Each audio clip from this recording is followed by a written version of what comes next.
7 kilómetros de la ciudad de Valencia, bajo los dorados esplendores de la cúpula parroquial, se detiene la ciudad de Manises, que todavía conserva trazas y tratos de su noble ascendencia árabe.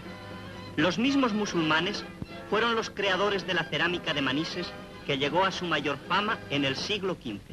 Desde Roma la solicitaban los papas. El célebre Van der Goes la tomaba como modelo para un tríptico pintado en Brujas. La hija de un rey de Francia, Margarita d'Anjou, la introdujo en la corte de Londres, y los campos de Manises guardan casi a flor de tierra restos de aquella cerámica ilustre. Hoy, junto a la producción en gran escala de material de construcción, principalmente azulejos, sanitario y hasta para instalaciones eléctricas, continúa la elaboración de la cerámica tradicional.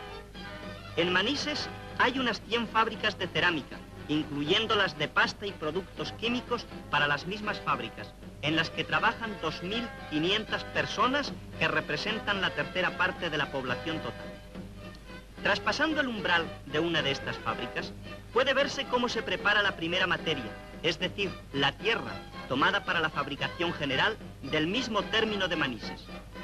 Una serie de operaciones que indudablemente son más gimnásticas que cómodas, afinan y depuran la tierra convirtiéndola en barro con las condiciones necesarias.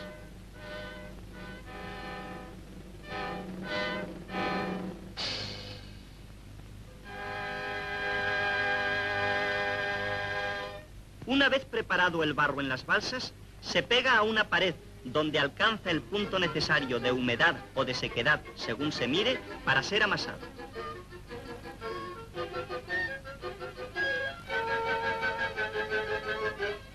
El torno de alfarero, artilugio tan fundamental que se halla ya en remotas civilizaciones y que ha sobrevivido a través de tantos siglos, permite la elaboración de piezas que tienen la gracia de la perfección y no caen en la perfección sin gracia.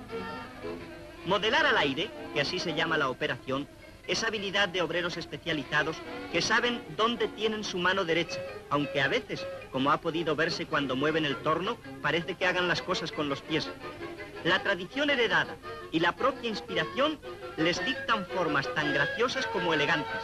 Claro está que, junto a esto, se lleva a cabo la producción industrial a base de moldes.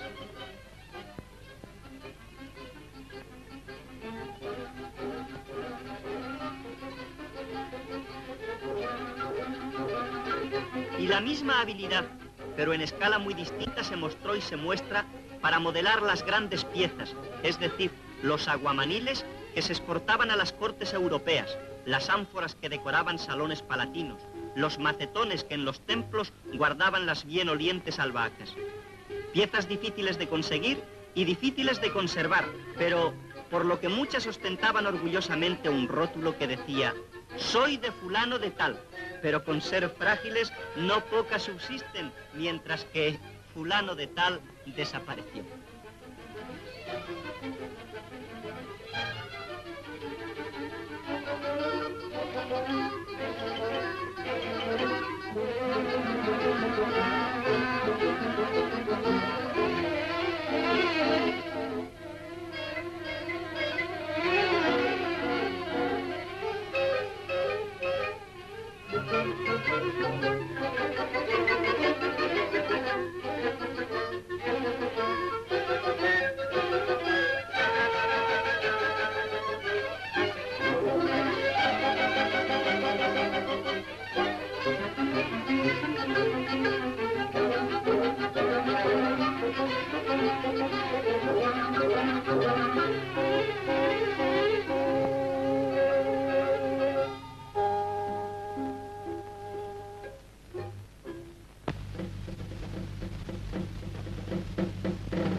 Las piezas, una vez formadas, sufren una primera cocción, que las bizcocha, dejándolas en condiciones para ser decoradas.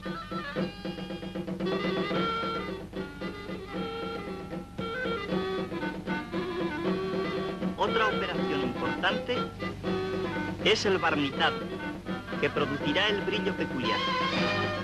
La preparación del barniz constituyó una de las dificultades mayores de la cerámica antes de propagarse los conocimientos químicos.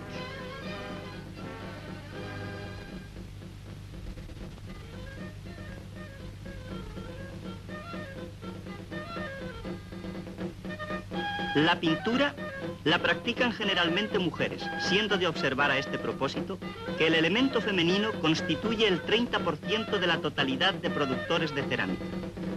Estas mujeres manejan los pinceles con un garbo y una seguridad que, naturalmente, está muy lejos del dibujo con estarcido que se emplea en otras piezas producidas más en serie. Sin embargo, los originales de las piezas mejores han sido y son obra de verdaderos artistas.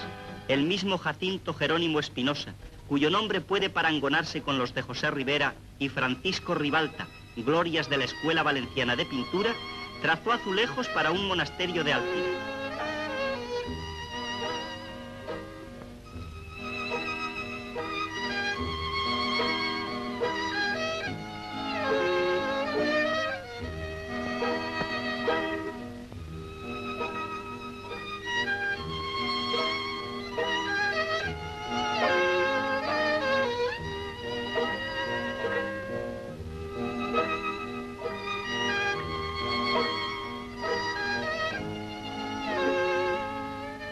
Una vez decoradas las piezas, viene una segunda cocción, sumamente delicada, por lo cual se toma todo género de precauciones. Así, los objetos se colocan convenientemente separados en unas cajas también de barro.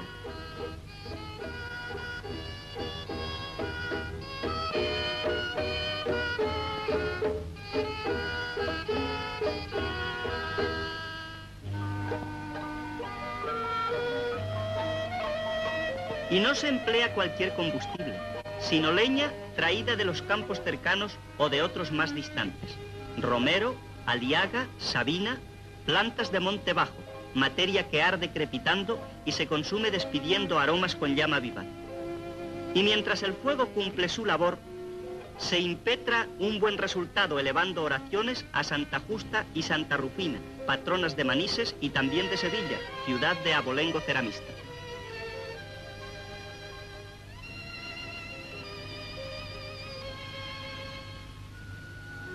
Estará en su punto la cocción. Para comprobarlo, un operario extrae por un respiradero del horno cualquiera de las piececillas colocadas al efecto y que además serán vendidas como juguetes. Por cierto que el hombre toma sus precauciones. La cosa está que arde.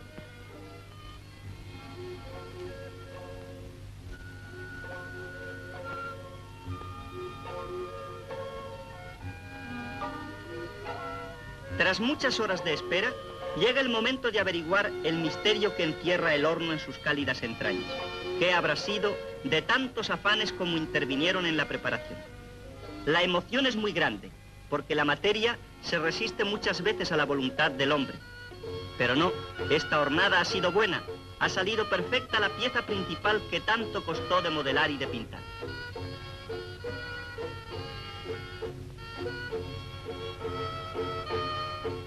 Y junto a ella, como los polluelos junto a la gallina, se muestran las demás piezas con su variedad de tamaños y de formas, cabrilleando en reflejos bajo los rayos del sol.